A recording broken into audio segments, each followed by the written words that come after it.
Hello, welcome everyone. It's great to see so many registrations for this forum. We've had a really great response. My name is Kayleen Knox and I work in Comcare's Provider Frameworks and Return to Work team. I'm very pleased to be hosting this forum today on when return to work gets stuck, understanding the emotional and relational roadblocks. We are recording this event today, but just myself, our presenter, and the slides that you will see today will be in the recording, and we will be sharing that with you all after this event. So here are our usual housekeeping matters. The Q&A function is available to post your questions for our presenter. We'll get through as many as we can today. The chat function's also available. So if you are using the chat function, please do remember to keep your comments respectful and constructive. I'd like to acknowledge the Yugara and Turrbal peoples who are the traditional custodians of the land from which I am speaking to you today. I also acknowledge the traditional custodians of the various lands on which you are all working from. I pay my respects to elders past and present and acknowledge the contribution Aboriginal and Torres Strait Islander people have made and continue to make to these regions. I extend that respect and warmly welcome all other Aboriginal and Torres Strait Islander people who are present. I would also like to acknowledge the expertise of those with a living or lived experience of disability, injury and mental illness. We recognise their vital contribution at all levels and value the courage of those who share this unique perspective for the purpose of learning and growing together to achieve better outcomes for all.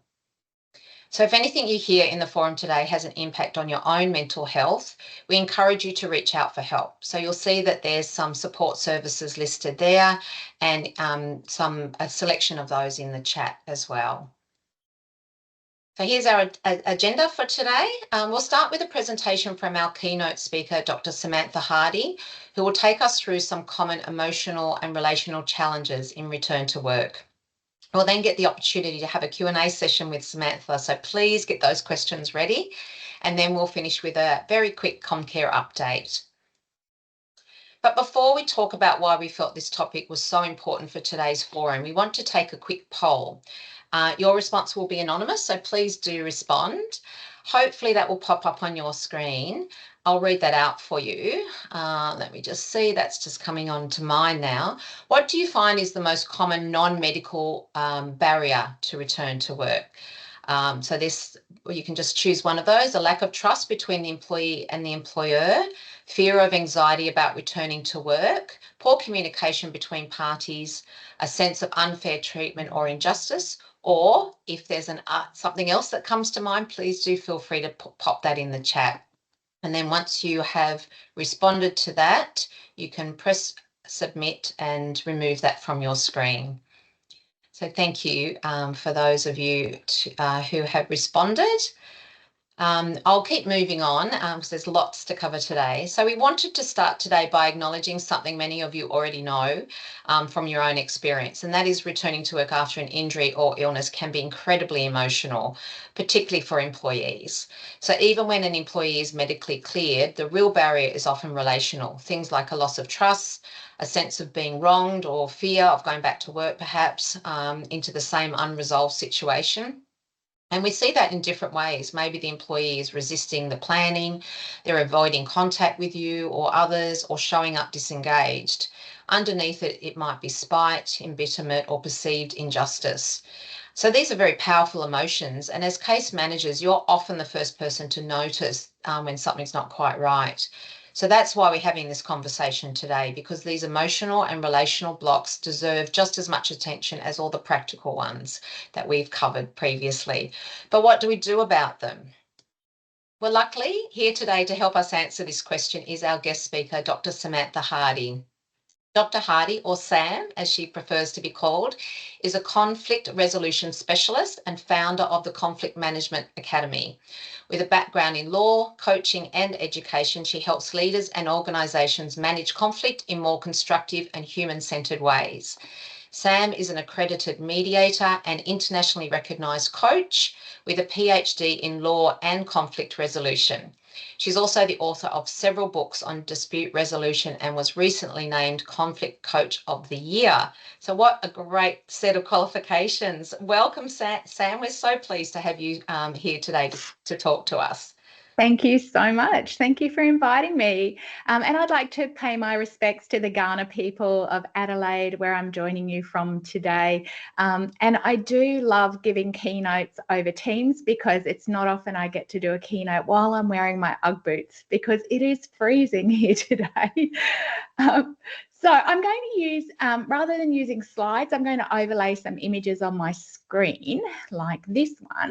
I've still got a big white square on my screen from the poll, which didn't actually come up for me, but I guess that's okay. I don't really need to see myself, but I'm hoping other people can see me and the image that I have on the screen.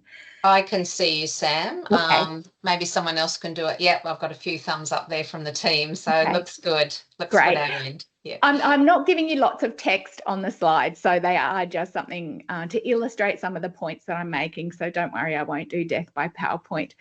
To start with, I wanted to introduce you to Tatiana and Boris, who are the trapeze artists in this photo just here to my side. Now, they are employed by the Great Big Circus Company, and they are the only two trapeze artists in this circus, and they've worked together for many years. About 6 months ago, there was an accident during a performance. Boris missed catching Tatiana and she fell, dislocating her shoulder. Boris believes the accident was Tatiana's fault, that she was distracted by some personal matters and mistimed her release. Tatiana, however, believes that Boris fumbled the catch. Nobody's really sure what happened, but in any event, Tatiana hasn't been able to work for the past 3 months, and this has meant the circus hasn't been able to have a trapeze act in any of its shows for this time. Many patrons have been disappointed because the trapeze is such a popular part of the circus. So the circus owners are very keen to get Tatiana back to work. Her doctor has said that she can return to her trapeze work on a part-time basis for the next 3 months, but she's to do no more than 2 performances a week with some days in between. So there's no Friday, Saturday performance in a row, which is when the circus is the most popular. She has to do 1 midweek and 1 on the weekend. The doctor has said that this could increase back to a normal 6 shows a week level after the first 3 months, depending on how Tatiana's shoulder is coping. The logistics are all finalised. There's not actually that much to negotiate given the medical advice, but Tatiana's return to work is not going to be without challenges. So, thinking about what's underlying the tension in Tatiana's return to work, both Tatiana and Boris have residual feelings of blame and victimhood due to their different opinions about how the accident happened. And Tatiana and Boris have significant trust issues. And as you can imagine, trust is particularly important if your job is as a trapeze performer. Tatiana's also worried that she might cause more harm to her shoulder if she's pushed to do too many shows too soon, and this could actually destroy her entire career. And there are undercurrents of fear, anxiety, and anger and resentment for Tatiana, Boris, and the circus owner, who has also suffered as a result of the disruption to the business and the reputation of the circus. So imagine Tatiana's returning to work and these things arise. So firstly, Tatiana and Boris are practicing, and Boris believes that Tatiana may be a bit slow on her release. Should he say something? Is he opening up a can of worms? It's going to be very difficult for both of them to express concerns about each other's performance given what happened in the past. And this is likely to have a significant impact on how they communicate, whether they communicate, how they react to a perceived criticism of their performance. There's a lot potentially that could be getting in the way of them working together beyond the practicalities. After 3 months, the circus owner asks Tatiana how she feels about adding an extra 2 performances in the following week. Again, it might be a very innocent question, but you can imagine the anxiety that's overlaying it. The owner wants more shows, he's losing money. Tatiana might feel pressure to say yes, given, the disadvantage that the circus has experienced as a result of her injury, but she's also anxious about doing too much too soon and potentially hurting her shoulder, or maybe even falling and doing some worse kind of injury to herself. And then during one of the rehearsals, Tatiana overhears other performers discussing how ticket sales have gone down over the past few months, and they're worried about the entire tour being cut short. So that, again, you can imagine can lead to Tatiana's anxiety. These kind of situations, obviously it's over dramatized when we're talking about workers in a trapeze show at a circus, but these kind of themes we see a lot in return to work. Often the pragmatic side of things is the easiest thing to manage, but if those pragmatic plans are built on insecure foundations, then you're likely to run into problems. Usually we need to deal with the underlying emotions, things like lack of trust, fear, perceptions of blame, resentment. Those things need to be dealt with before the practical matters can be put into place. Otherwise, they're built on shaky foundations and things are not likely to work out. The other thing that's really important is that if those things can't be repaired, and in some cases, whatever's happened has had such an impact on one or more of the parties that those things can't be resolved, it might be actually better off for everybody if there isn't a return to work, if that person finds a different alternative or a different role, perhaps in the same organisation or perhaps in a different organisation.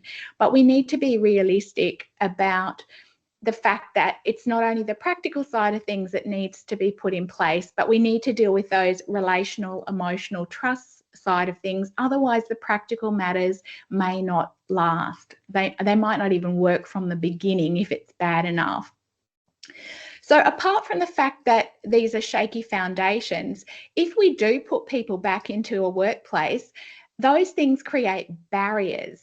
So when people do return to work, it's often not exactly as straightforward as it looks like on paper. Little things happen. Tatiana's shoulder turns out to be a little bit sorer than expected. She's not able to do as many performances as quickly as possible. And there needs to be a conversation around that. But all of those things, the fear, anger, mistrust, blame, often people are quite passive because they're afraid to do anything in case they make the situation worse. But all of those things create communication barriers, which means that people can't adapt and adjust and talk to one another about some of the challenges in returning to work. So not only do those things create a foundation for an effective return to work, if that's not there as a foundation, what it does do is it creates a barrier between the different people's communication. And communication is a really key part of a return to work plan, but we don't always talk about that specifically. How are people going to communicate? And I just want to talk a little bit about the sort of mindset that people have when they return to work. And I guess this is the main point that I'm going to make in this presentation, is that we have to work on people's mindset. We have to get everybody involved, and that might be other members of a team as well, or other people in the organisation, to have an open and constructive mindset to the return to work. And if that mindset isn't right, no amount of detailed practical planning is going to prevent further challenges. So let me talk to you a little bit about what I mean by mindset. When people have had an injury or they've been involved in some kind of conflict, maybe it's a psychological harm, maybe it's physical harm, the sort of story that we often tell is one of blame, an overly simplified version of events. So when I work with people who have been in conflict, maybe post-injury, they tell me a similar kind of story, and it often sounds something like this. Before the accident, everything at work was fantastic. You know, the team all got along. We were really productive. It was a great place to work. I was on track for promotion. This idealized version of what it was like to work in that team, in that location. And then something bad happened.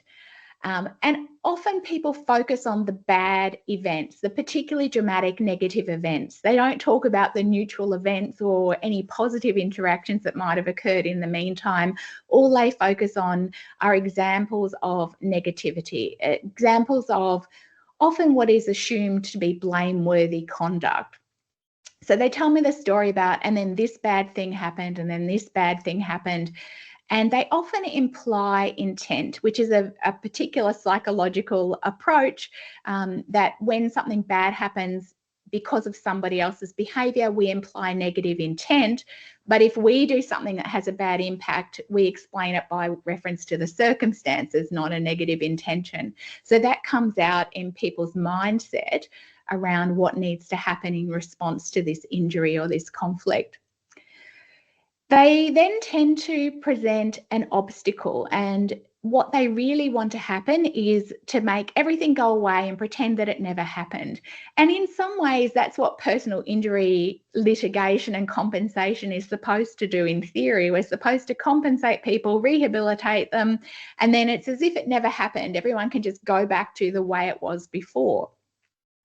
The reality that we need to acknowledge is that is not the case. People have memories of what happened. They may have residual scarring. They may have residual pain, whether that's psychological.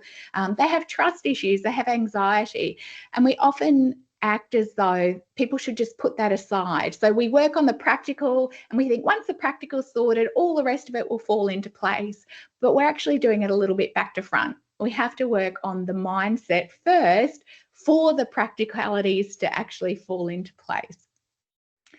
So one of the things that I tend to do when I'm coaching clients who are in this kind of situation is to help them recognize that this version of events is not serving anyone very well. It makes people feel good because they can present themselves as an innocent victim, but it doesn't help them because it leaves them sitting there waiting for this sort of fantasy justice, which is not actually available in reality. And it also, this version of events gives people permission to not do anything to help themselves in a way. And often that comes with fear that if they do anything and they don't do it very well, they could make things worse. So their response is to be as passive as possible, which is actually not that helpful. So we need to give them a mindset of confidence, understanding the complexity of the situation and making choices.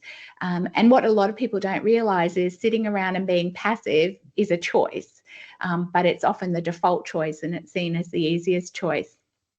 What I do with people when I'm coaching them is help them to recognize that the real world is a little more complicated than the story they've often been telling themselves. And I should also say here that this story is often told by the injured person, but the similar story, this one back here, is also told by the employer, right? You know, everything was really good, then this person did something wrong, this bad thing happened, I just want it to go back to the way it was before. Again, going back to the way it was before, firstly, isn't possible, and secondly, denies the opportunity for people to do better, to improve things, to build better working relationships, and to improve processes and systems so that this doesn't happen again, so people can actually thrive at work. So whether I'm working with an employer or an employee, what I actually need them to do is to unpack their version of events, to recognize that it's a lot more complex than the story they've been telling themselves. That firstly, the past was probably not perfect. There was probably room for improvement. That's not to say that there weren't good things, but let's not idealize it. Let's see how we can improve and be optimistic, but not idealistic about what's possible. Then let's look at the complexity of events. Why this is so useful for people is that often we oversimplify a conflict situation. We oversimplify blame. We oversimplify what happened. We oversimplify people's intentions. And even just the act of getting people to talk about more details, what happened in between, exceptions to the things that they tend to keep in the forefront of their mind can open people's mindset. It does make the situation seem a lot less certain, a lot more complicated, and that can lead to a bit of insecurity because it's not as straightforward as you did the wrong thing and now you need to compensate me or adjust for me. But what it does do is highlight to people that there are maybe many more choices available to them than justice or no justice, which is often people's mindset. It's all or nothing. It also opens up the opportunity that everyone can learn and grow from this situation. If we can acknowledge the complexity and the uncertainty, if Boris and Tatiana can acknowledge that there's never going to be a definitive answer as to why this happened, and it's possible that Tatiana was distracted, it's possible that she mistimed the release, it's possible that Boris, didn't effectively do the catch. But we can acknowledge that we're never going to know that. But in any performance, in any rehearsal, there are probably going to be examples of really good release and catch and some that aren't accurate. But if we can acknowledge that that's the reality of life, that it is complex, we can start talking about what are the ways we can minimize some of the risks and maximize the chances of a really solid release and catch. But we can't do that if we are each denying that either of us can contribute to that, and that we can't talk about it, that we can't make suggestions for improvement or give feedback. And often people in this situation are stuck. They're scared to give each other feedback because they're worried about the implications. So they lose opportunities to learn and grow and expand their understanding of all the things that have contributed to the problem situation arising, but can also contribute to it being restored and hopefully improved. So I think what I'm really trying to say here is we do need to work on the personal before we look at the pragmatic parts of the problem. If you've ever done any training around conflict resolution, we often talk about separating the people from the problem. And often people interpret that as putting the emotions aside and just focusing on the pragmatic problem, but that's not actually what it means. What it means is you've got to deal with the person first, and then they will be able to work on the problem. It doesn't usually work the other way around. Getting the pragmatics right is not enough if parties can't communicate, can't learn and grow and be active participants, actively engage in their own rehabilitation, their own reintegration. And that comes from both sides, not just the person who's returning to work. It can be difficult if you are an insider, if you work for the organisation, to facilitate this sort of mindset shift. So this is where people like me who do conflict management coaching and mediation can be really helpful. A lot of the work that I do with people in a return to work situation is to help them open up their mindset, to help them to let go of blame, to recognise that it's probably not as simple as the version of events that they've been telling themselves. That is reassuring. It makes them feel like they've been wronged and that someone will look after them. So I don't want to completely demoralize them, but I do want them to recognize that it's probably a bit more complicated and that it's worthwhile them actively engaging in making choices about their future. And for some people, the right choice is not to return to work in that place because of all those psychological mindset issues. They've gone to a point where they can't be resolved, and trying to resolve it is maybe going to make things worse. But for many people, they can open up their minds and be more actively engaged in negotiating and working with rather than against the employer to facilitate an effective return to work. And sometimes that might involve bringing in other people, bringing in team members and getting everybody on board. So again, it's not just the injured person's mindset that needs shifting sometimes or opening up. It's sometimes the employer as well. The benefit of doing that as an external coach is that I don't share that information with anyone else. I am absolutely on the person I'm coaching side. So I would not normally coach an employee and an employer representative, but I would often encourage the employer representative to have a separate coach so that they can have that mindset work done in a completely confidential, trusting environment. What then tends to happen is those people, when they do start interacting directly, are much more engaged, much more open to different perspectives, much more open to actively making choices and identifying when choices are available and when choices are not available. That's the other thing about people who are in that sort of conflict mindset. They often have unrealistic expectations about what's possible. So a lot of what I need to do is help them realize what they do and don't have control over, what choices actually are available to them. And sometimes it's about helping them recognize that continuing to beat their head against a brick wall is not actually going to break down that brick wall. It's just harming themselves. And they have to recognize that maybe there are other paths. Maybe they should turn around and walk in the other direction, or walk around the wall, or figure out how to climb over it. But that wall is going to stay there. Similarly, from the employer's perspective, sometimes their expectations are a little bit unrealistic. So it's about helping people really recognize what their choices are and making a choice to choose, not just sitting around hoping for the best and relying on somebody else to do the practical side of things and hoping that then everything else will fall into place. External mediators can also be useful because even when people have a good mindset or they're opening up their mindset, they still might need to negotiate some things that are going to be difficult. And the benefit of having, again, an external mediator is that the mediator can facilitate those people to communicate.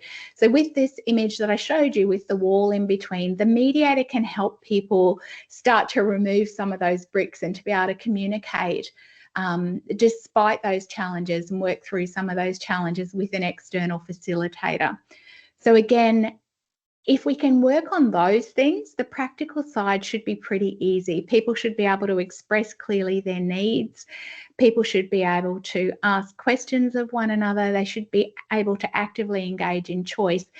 And as I said, sometimes that choice is that the relationship shouldn't continue, that it's got to a point where it's just either not possible or involves way too much work to get those people in a mindset where they can work together again. And it's better to identify that early on and for people to figure out what their choices are. A particular hotspot, and I'm sure people see this all the time, is if you do have someone who's returning to work and then they need to be performance managed. That can be a particularly challenging situation because it's not just about the performance management. They're bringing all that history of the blame, the resentment, the lack of trust, the sensitivities. And so even though they may need performance management, it's not as simple as it would be normally. And let's face it, it's never simple because there's all that overlaid emotional side of things. So this can impact into many other aspects of the employment relationship. So I guess they're my key points today. I know I've been a little quicker than usual, but I imagine there might be some questions that people might like to ask, and I'd like to give people the opportunity to ask those questions. There is. Yes, I'll read some of them out for you, Sam. I'm not sure if you can see the Q&A. I can't.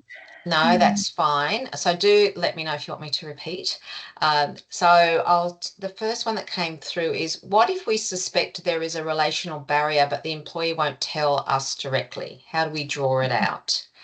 And that's another reason why, if you can refer them to an external coach or a mediator, that's often the person that they will talk to. So when I speak to someone, say someone who's in that situation, they're often very suspicious when they contact me or I contact them if I've been invited to do so. And the first thing I will say to them is, look, I am here as your coach. So I'm not reporting to your employer anything that you tell me. My job here is to help you to think through this situation really carefully, to make sure that you have all the information that's useful to you, to check that you're not making any assumptions or trying to work towards something that's actually not achievable, and to help you identify what your choices are.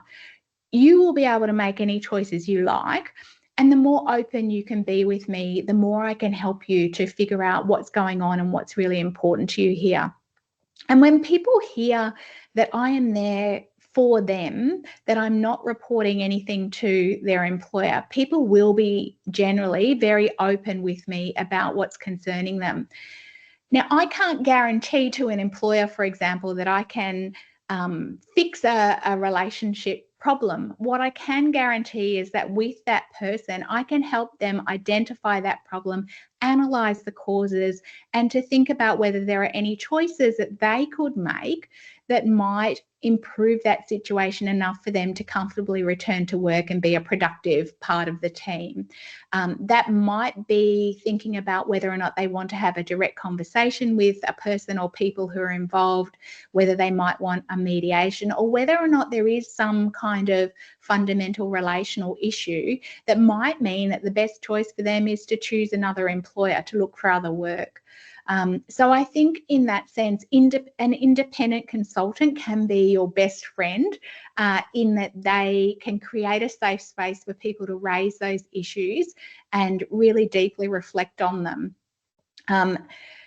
Again, that could often lead to a mediation with, say there is a relational issue between two individuals. I would usually recommend that the other individual be given a coach as well, so that they could workshop it from their perspective, and then maybe have a facilitated conversation. When I say mediation in workplace situations, I don't anyway, most workplace mediators don't use a very formal process, because often what is needed to be talked about isn't a pragmatic set of items on an agenda. It is the personal, relational, trust, blame type mindset.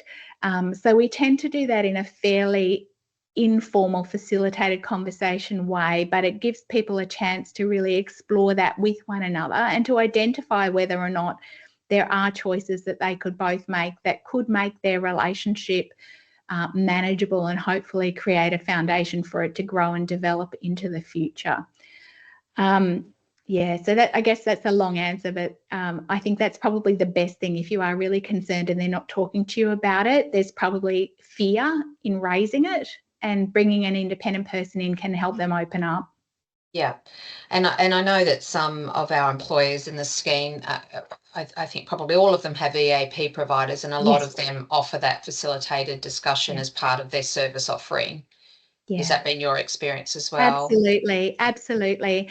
And I think a lot of the time people worry that it means that somebody requires counselling, some kind of psychology or relationship counselling, and people are resistant to that, because if you suggest that someone might need some counselling, people can take that as a criticism on their personality or their emotional state. Whereas if you suggest to them that they go to coaching, often the coach will do that sort of work with them in a very pragmatic way, and that can seem more acceptable to people. It feels like you're giving them a development opportunity, not trying to fix somebody's broken psyche. So that's another thing to keep in mind, that the people who can do that might be a counsellor, they might be a coach, they might be a mediator, but there are a range of people available who will do that kind of work. Yeah, okay, thank you. This next one, hang on, let me just move that question along.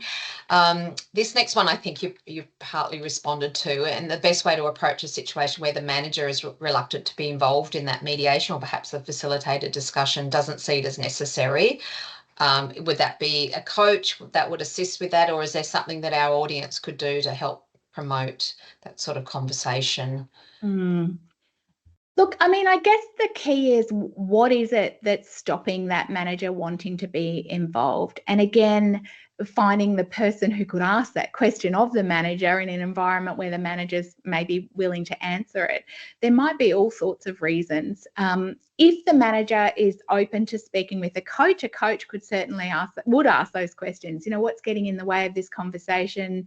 What are your concerns? And help them identify whether they were valid, whether there might be other options available to them, and evaluate some of the consequences of different choices that the manager might make about whether or not or how to speak to the person.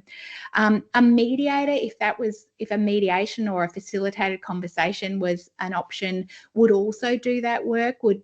So if I got approached by someone from human resources, for example, about potentially doing a mediation between a manager and someone returning to work, and they said to me, the manager's not really that interested, I'd say, well, let me talk to the manager, see if the manager will talk to me, with absolutely no obligation to proceed if they don't want to. Yeah. And often in that conversation, I can help the manager feel less worried about it, but also double check that they don't have a very valid reason. There might be a really good reason for them not to engage. We just need to find out what's actually going on and then make the best choice possible in those circumstances. Often the manager is afraid of the consequences of being accused of bullying or something like that if they speak up with their concerns. So it's about addressing their emotional trust blame issues as well. And sometimes you need to do that separately before bringing people together. Yeah. Thanks, Sam. We've got another one here. How can I tell the difference between an employee being genuinely unwell and someone using victimhood or spite as a way of avoiding going back to work? Yeah. Oh, look, if only they had some sort of label on their forehead that indicated which. You can't. The answer is, honestly, you can't. You need to make choices based on behaviour, not on assumptions of why someone's behaving in that way. So you need to have clear boundaries or expectations for what behaviours are appropriate and how you respond to certain behaviours. And I think we have to assume that people are doing the best they can. We have to assume that people are well-intentioned and just respond to behaviours. We have a course that my colleague Dan Burstein teaches. He's a specialist in mental health and conflict and responding to challenging behaviours. And he says, remember, it's not our job to diagnose people. It's not our job to try and mind read somebody's intention. We need to just manage behaviour. So in one sense, your response should be the same to particular behaviours, irrespective of why they're doing it. I know that's not easy because we would like to know often whether people's behaviours are genuine or not, but most of the time you don't have a way to find that out. Yeah, okay. Thank you. We have a question here from Michelle. Do some conflict approaches work better for some generational groups? For instance, or what approach for Gen X may not necessarily resonate with millennials? Yes, absolutely. We actually have a webinar on intergenerational conflict that particularly talks about that. You will find, for example, different generations have different ways that they like to talk about things. Older generations, particularly the boomer generation, will tend to like to focus on the pragmatics and they probably don't want to talk about emotions, whereas some of the younger generations are more than happy to talk about emotions.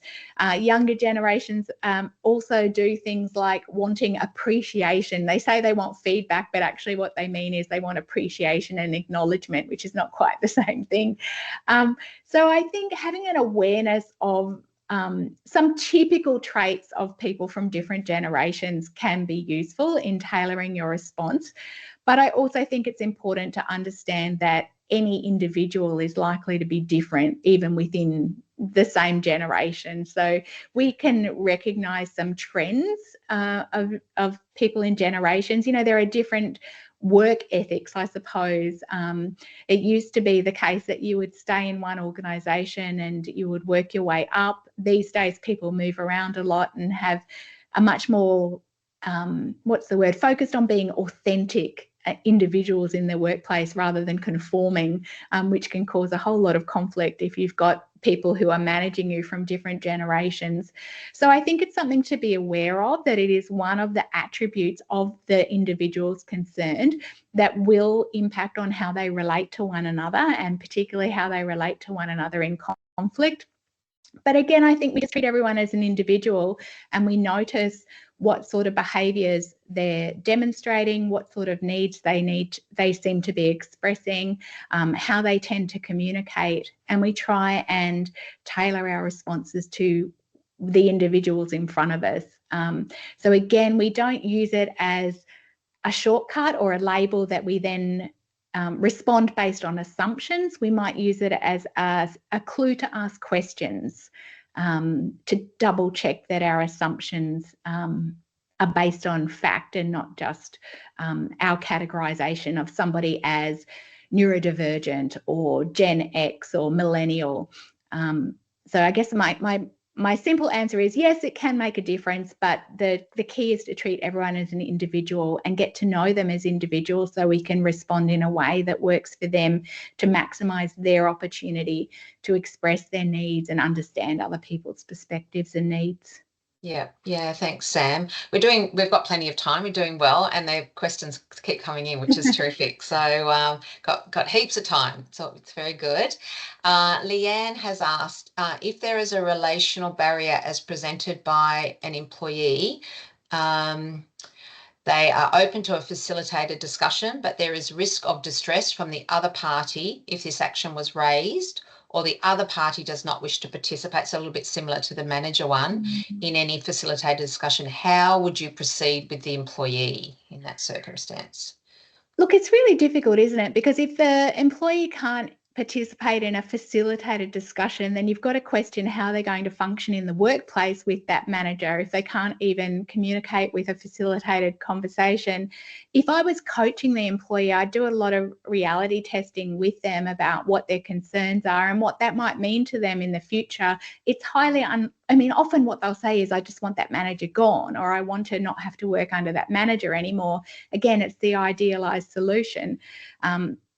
Often what I have to do is say, how likely is that to happen? I mean, who makes those decisions? Do you have any influence over the people who make those decisions? Is that actually going to happen? And if not, what does that mean for you? If you can't have a facilitated conversation with this person, how are you going to work with them? And if you can't, what does that mean? What are the choices for you? So I think, again, it's about a lot of reality testing. There may be a really valid reason. There might be real fear or anxiety. And acknowledging that if that's the case, if they can't even participate in a facilitated conversation, their reintegration into the workplace doesn't seem very likely, does it? So again, I'd be doing a lot of reality testing. I'd be asking a lot of questions about, is there a way that we can make this safe for everybody? Is there a way we can do it? Is there a way we can structure it? Could we share some information in writing? Could we do things online? Could we do it in very short stages? Could we have a very narrow agenda of topics to talk about and do one at a time? There's a whole lot of variations that we could use to try and make it possible. But at the end of the day, if someone doesn't participate, we can't make them. But what we can do is strongly reality test what that means then for their future choices, and for them to recognise that by choosing not to participate, it might limit their choices in other areas of their employment. Yes. Okay, thank you. Just checking which new ones have come in. I was wondering whether a return to work can form part of the recovery in resolving the personal issues for the employee. Oh, absolutely. And ideally, yes. I mean, we often focus on the pragmatics, but actually, that is actually the point, that sometimes repairing the relationship is a really important part, a fundamental part of the return to work. And again, it might be building on the former relationship, not just repairing the relationship, but rewriting it in a sense, redesigning it in a way that will work better for both those people in the future, not just because of the injury or the events that happened, but it can create a positive opportunity for people to renegotiate their working relationship and improve it to make it better than what it was before. So I think that relational side is a side that is fundamentally important, which I guess is the whole point I'm trying to make. If that doesn't exist, the pragmatics will probably fall apart. There are going to be tensions. Even though on paper it looks like a textbook return to work plan, if these people can't communicate and they can't deal with contingencies, unexpected things that might come up, it's probably going to fall apart, or it's going to be implemented in a resentful, distrustful way, which is going to create other problems in the team or the organisation in the future. And would you see that possibly, I mean, you've already said, it does have implications for work for that person.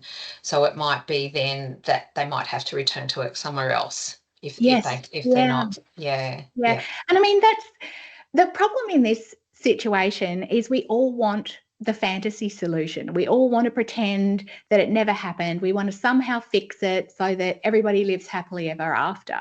And we often describe that as justice, but it's just not realistic. And I know I hate to be kind of a killjoy here, but the reality is that there's always going to be some residual effect of an injury. Even when the bones are healed, everybody's physically fit, there's some residual anxiety, fear, resentment, blame. And if that doesn't get talked about, it's like you've stitched up the wound, but there's still something festering in there that you haven't cleaned out properly first, and it will come back to bite you.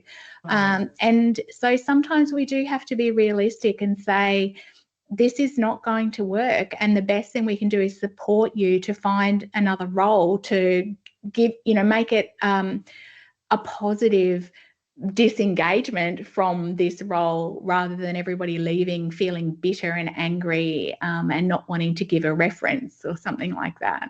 Yeah. And that might be the case for this one. I'm not sure if it's been put in the Q&A now, but it is in the chat. Not everyone can access the Q&A. How do you manage conflict between the employer and the employee? As a case manager, you have to listen to both sides and assist both parties in relation to return to work. In some instances, there may not be funding to obtain services for a mediator. Yeah. Look, I mean, if you've got the opportunity, do some mediation training yourself. That can really help. And there's lots of introductory courses. You don't have to go on to do your full certification, but you will learn incredible skills to be able to manage that. What would be some tips that I would give someone who had to do it themselves? I guess keep in mind that in your role, there'll be a little bit of distrust, particularly from the employee, because you will be seen as a representative of the organisation. So you might have to work harder to build trust with the employee, because they will see, it's a bit like HR. People can be a bit distrustful of HR because they see HR as representing the organisation, not actually the interests of the employee. So be aware of that. I think try and make everybody understand that your job is to try and be the intermediary to help everybody be clear about what's important to them, their needs, what their concerns are, and to try and facilitate a conversation. I don't know if I have an easy answer for that. I do understand that there's not always that funding. I guess, again, that's a little bit of a provocation for the organisation. While it might be expensive to bring in a mediator or a coach, I can almost guarantee that the cost to the organisation, if you don't, will be more, because you will have complaints, you'll have unfair dismissal type allegations, you'll have to, even if best case scenario, you'll have to advertise and fill and train somebody for the role. I can guarantee at the end of the day it's a worthwhile investment, and that might be working with someone high up in the organisation to understand the cost benefit analysis of that kind of support. Yeah, and as we said before, some EAP providers do have those you know, the skills to do that facilitated discussion. And another question came in more for Comcare, and that is in relation to the costs associated with these services can form part of the rehab program, the return to work plan, as like a third party cost in these sort of circumstances, and can be very well worth it, because you know, when it comes to workers' comp, the main driver of the cost of a claim is the time off work. So, and of course, the longer off work, then, you know, the more unlikely is the person will return to work. It just continues to get, you know, worse, really. So, so it is appropriate in some circumstances to include those costs on a rehab program as well, if the people involved don't have those skills and they're not already available in the organisation. Yeah, and I think we have to remember that it's now put in legislation that we have a responsibility for employees' psychosocial safety. And often that's an area that we kind of assume will be okay if we get all the logistics right. But in fact, we need to invest some time and effort specifically into people's psychosocial safety, especially those people returning to work, because if that's not there, you've got all of those underlying foundational and communication issues that will create bigger problems later on. Yeah, and thankfully there's a lot more awareness of that psychosocial safety, you know, out there today. So, you know, there's more emphasis on that, which might make it easier to make a business case for these type services. We've got a question: how do we coordinate with treating practitioners when these emotional barriers come up and they are not mentioned in the medical reports? So, you know, the treating practitioner is not engaging, or maybe not aware, or not, you know, not addressing those issues. It's tricky because in one sense, individuals are not required to disclose those sorts of concerns. But again, if they can be encouraged to do so, again, so an example might be if I was coaching an employee who seemed to have some relational issues, but they weren't really talking about it, I'd probably say, you know, I'm hearing these sort of patterns in what you're saying, and I'm noticing some hesitation in your willingness to engage with this person, and I'm wondering if there's something else going on there that might be worth talking about. So again, all you can do is encourage the individual to raise that. If they don't raise it with their practitioners, then obviously the practitioners can't put it in the report. In some cases, people may not want to disclose. So examples of if it is actually a mental health condition or neurodivergent, sometimes people are scared to disclose that because they're worried that that might have a negative impact on how they're perceived in the workplace or how they're treated in the future. So again, I guess it comes down to working on that foundation of trust. If people truly believe that the employer is trying to make this possible for them, they're more likely to disclose. But if that trust isn't there, that's the fundamental concern, and you can't make people disclose those things. Again, I'd be questioning what's getting in the way, what are they worried about, and bringing in an external provider, whether it's a counsellor or a coach through an EAP, for example, would be a way to give them a safe space to talk that through and to make some choices about whether or not it might be useful to disclose that or not. Yeah, thanks, Sam. This might have to be the last one. There is a question about neurodiversity. So do you have any suggestions for supporting neurodiversity in the mediation process? That is my favourite topic at the moment. It's something that we're working on a lot. Look, basically, I can send people a whole lot more resources on this because it's a very complicated answer. But basically, people who are neurodivergent communicate in different ways, and not all people are the same. So not all autistic people communicate in the same way. Not all people with ADHD or dyslexia communicate in the same way or have the same challenges. Again, I think what it boils down to is we don't actually need to know somebody's diagnosis. What we need to do is speak to everybody as an individual. So if I was mediating with people, I would say to them, I'm wondering how you feel about going through a mediation or a facilitated conversation process. Here's how it normally works. How do you feel about that? Is there anything about the method of communication or the timing or the time in which you might be expected to process information or respond to questions, any concerns you have there, we can make the process flexible to suit participants' needs as much as we can. Often people don't know what to ask for because often they haven't been to mediation before, so they don't really know what to expect. I have a document that sets out a whole lot of different flexibilities and variations under headings like venue, communication, timing. And I will say to people, here's a list of flexibilities that I have offered people in the past that have been quite useful. Have a look through that and see if any of those seem useful for you. Or if you have any other ideas that aren't there, please feel free to ask me. So I think it's about co-designing a process that works for people, because what you want people to be able to do is to communicate effectively. You want them to be able to hear the information that the other person needs them to hear, to answer questions that need to be asked. And we have to keep in mind that many people will do that in a way that doesn't suit the standard sitting face-to-face, answering questions in, immediately after they've been asked with no preparation. People might not be able to regulate their emotions easily. They might need more breaks. It's just about recognizing that there is a lot of flexibility in the way that we can support people to communicate, and asking every individual what they need, giving them some ideas about variations that might be possible, and then working with both parties to figure out some sort of middle ground where they can both communicate effectively with each other.